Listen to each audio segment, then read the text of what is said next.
আসসালামু আলাইকুম। আমি আছি মাস্টার আম্মু, প্রতিদিনের মতো আপনাদের সাথে। যে যেখান থেকে আমার ভিডিওটা দেখেন না কেন, তো আপনাদের জন্য রইল অন্তরের অন্তঃস্থল থেকে একগুচ্ছ লাল গোলাপ নতুন একটি ইউনিক রেসিপি আপনাদের সাথে শেয়ার করব। তো অবশ্যই আমার পাশে লিজা আমি কচুল্লা পাতা ছিটতাছি আর এই পাশ দিয়ে মাছটা টানাটানি করতেছে আমাদের দুইজন। এই রেসিপিটা হচ্ছে গ্রাম্য অঞ্চলের একদম একটি নতুন ইউনিক রেসিপি। আপনারা অবশ্যই আমার পাশে ফুল ভিডিওটা দেখেন, স্কিপ করবেন না। লিজা কিন্তু জামালপুরে একদমই অজপাড়া গায়ের একটি মেয়ে। এই মেয়েটি যে এত স্মার্ট আর এত এক্সপার্ট তো বলার বাহিরে। যেমনই পোশাক আশাকে তেমনই সাজুগুজুতে ওনায় অনেক এক্সপার্ট, তেমনই রান্না বান্নায় রাঁধুনি আর অনেক মানে সাজসজ্জাতে অনেক পছন্দ। আর দুইজনে মিলে কিছু কচুল্লা পাতা আর কিছু পুঁই শাকের পাতা পেরে নিলাম। আর এইভাবে আমরা কাজগুলো করতে করতে দুইজনে গল্প করতে করতে অনেক সহজ হয়ে যায়। আর লিজা বলতেছে সবার কাছে সাবস্ক্রাইব চাই আমি। তো এইভাবে এই যে দেখেন কি হাসাহাসি করতেছে আর সবার কাছে সাবস্ক্রাইব। আর আমরা দুইজনে এতই হাসাহাসি করতেছিলাম, তো আমাদের হাসি ঠাট্টা দেখে মাছটা কিন্তু অনেক হাসাহাসি করতেছে। ও কিন্তু কিছু বুঝতেও পারছিল না, তারপরেও আমাদের হাসি দেখা ও হাসি ধরে রাখতে পারছিল না। আর এই তো আমাদের শাক তোলা হয়ে গেছে, এখন আমরা বাসায় ফিরে বাসায় আইসা দেখি আমাদের বাসায় অনেক মেহমানে ভরপুর। তো কে আসলো আমাদের বাসায় সেটা তো আপনাদের। আর এই পাশে এই তো লিজায় শাকগুলা কেটে নিতেছে আর মাছটা বসে আছে শান্ত মতো। আর অন্য পাশে আমি বৈশা বৈশা শুটকি কেটে নিতেছি। আর শুটকি আর এই শাক দিয়ে কিভাবে সুন্দর একটি মজার একটি রেসিপি তৈরি করব সেটাই আপনাদের সাথে আজকে।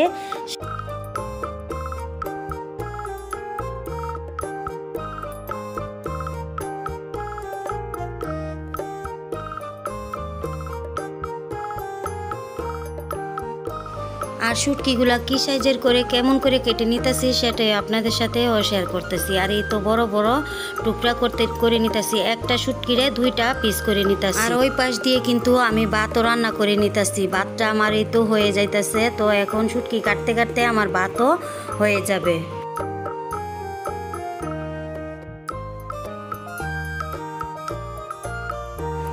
আমার শুটকি কাটা হয়ে গেছে আর লিজার শাক কাটা হয়ে গেছে। এই পাশ দিয়ে লিজা ভালো করে শাকগুলা ধুয়ে নিতেছে।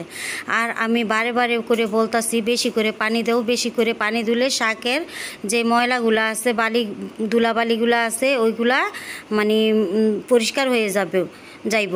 তো এই পাশ দিয়ে ভাত রান্না হয়ে গেছে। তো ভাতটা আমি নামিয়ে নিয়ে টিকা দিয়ে দিছি আর এই পাশ দিয়ে কড়াইটাও আমি বসিয়ে দিয়েছি। অন্য পাশ দিয়ে লিজা কিন্তু ভালো করে শাকটাও ধুয়ে নিয়েছে। আর আমি প্রথমে পানি দিয়ে দিলাম পরিমাণ মতো, আর এই পানিতে শুটকিটা আমি সিদ্ধ করে নিব। আর অন্য পাশে লিজা আমাকে পেঁয়াজ আর রসুন কেটে দিতেছে। আর এই পাশ দিয়ে আমি শুটকিটা ভালো করে সিদ্ধ করে নিতেছি। আর শুটকিটা এমনভাবে সিদ্ধ করব যাতে করে মানে হাতে একটু ডলা দিলেই মাঝখানে যে কাঁটাটা আছে ওই কাঁটাটা বের হয়ে যায়। এরকমভাবে আমি ভালো করে সিদ্ধ করে এই পাশে আমি শুটকি বসাই দিয়া ওই পাশে আরেক পাশে আমি শিল পাটায় এই তো রসুন বেটে নিতেছি। আর শুটকি যেইভাবে রান্না করেন না কেন এই তো রসুন একদমই স্কিপ করা যাবে না। আর রসুনে কিন্তু শুটকির রান্নাটা ফ্লেভারে অনেক স্বাদ বাড়ে।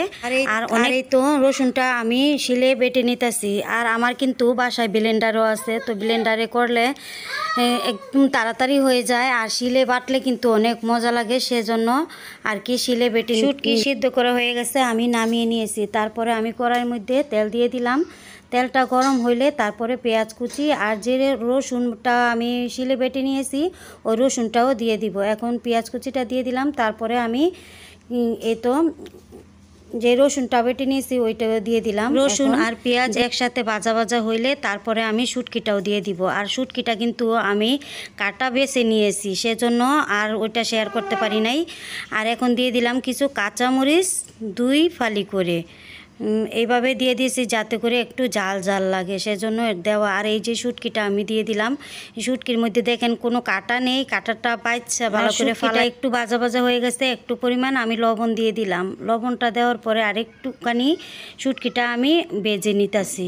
আর এই রেসিপিটা আমি শিখছিলাম কনক চাপা আপুর রেসিপি দেখে শিখছিলাম এই রেসিপিটা। তো আমার কাছে অনেক বেশি ভালো লাগছিল। আরেকবার দিয়েছিলাম এই রেসিপিটা। তারপরে দিয়ে দিলাম আমি কিছু মশলা, হলুদের গুঁড়ো, মরিচের গুঁড়ো, ধনিয়ার গুঁড়ো এই স্বাদ মতো দিতাছি, আন্দাজ মতো, যাতে করে একদম কম বেশি না হয় এই পরিমাণে আমি দিয়ে দিলাম। আর আপনারা কিন্তু জালটা যারা যেমন জাল খান তো বুঝে শুনে জালটা দিবেন। আর একটুখানি পরিমাণ পানি দিয়ে দিলাম। আর এই মশলাটাকে কিছুক্ষণ ধরে আমি কষিয়ে নিব। এই মশলাটা না কষালে একটু একটু গন্ধ হইতে পারে আর কি, মশলার গন্ধ আসবো, সেই জন্য আমি ঢাকনা লাগিয়ে আরও কিছুক্ষণ কষিয়ে নিতেছি। আর যখন এই উপরে তেলটা বাইসা উঠবো তখনই আমি শুটকিটা দেখবো যে একদমই রান্নাটা হয়ে গেছে, তখনই আমি শাকটা দিয়ে দিতেছি। আর এখন এই যে দিয়ে দিলাম কচুল্লা পাতা আর 2-3টা পুঁই শাকের পাতা দিয়ে তারপরে ভালো করে নাড়াচাড়া দিয়ে আমি একদমই শাকটাকে আর শুটকিটা যখনই একসাথে মিক্স হয়ে যাইব শাকটার সাথে তো রান্না করা হয়ে যাবে। নাড়াচাড়া দিতে দিতে কিন্তু একদমই শুকনো শুকনো হয়ে যাইব। তো এখন আমার রান্নাটা হয়ে গেছে, এই তো আমি নামিয়ে নিলাম। তো আজকে আমরা বিকেলবেলা মানে আমার এইখানে গ্রাম্য মেলা বসে, সেই মেলাতে যাব আমি আর লিজা। কিভাবে মেলায় গিয়ে কি কি কিনবো সেটাও আপনাদের সাথে আজকে শেয়ার করব। মজার একটি ব্যাপার আছে, তো সেটা আপনারা স্কিপ না করে দেখবেন। আর এই তো আমার রান্না বান্না হয়ে গেছে, একটা রেসিপি আজকে আপনাদের সাথে আমি শেয়ার করেছি। আর এই যে দেখেন মাছটা কেমন করতেছে, মানে ওকে খাওয়াইতে বইলই ও এমনটারে করে, সেই জন্য আর সব কিছু আপনাদের সাথে তুলে ধরি না। আর এই তো আমরা আসলাম বিকেলবেলা, এটা হয়েছে রাত্রেবেলা। আর দিনের বেলা থেকে এই মেলাটা বসে, তো আমরা তো দিনের বেলা আই নাই। দিনের বেলা আইলে তো মানুষ অনেক আনাগোনা, ছেলেপেলেরা অনেক ছেলেপেলেরা থাকে, সেজন্য আর দিনের বেলা আসি নাই। আর এটা হচ্ছে রাত্রের বেলা, আমি আর লিজা রাত্রে মেলাতে ঘুরতে আইছি। আর কি কি নিয়ে যাব আর কি কি কিনবো সেটা আপনারা পাশে থাকবেন, অবশ্যই দেখতে থাকবেন। আর সবার কাছে শুনি যে মেলায় নাকি সব জিনিসের দাম কম, তো সেজন্য আজকে আইছি। আমার জীবনের প্রথম এইভাবে মেলাতে আসা, আর জীবনের প্রথমে মেলাতে আইসা যে এত সুন্দর সুন্দর এত ভালো কম দামি জিনিস কিনবো তো আমি ভাবতেও পারি নাই। আর সবার কাছে শুনে যখন আইছি তো দেখি কি কেনা যাক।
আর অন্যের কথায় শুনে যে মেলাতে আসলাম যে জিনিস অনেক কম দাম, তো কিছুই কম দাম দেখলাম না, সব কিছুই পাহাড় পরিমাণ দাম হয়ে আছে সব জিনিসেরই।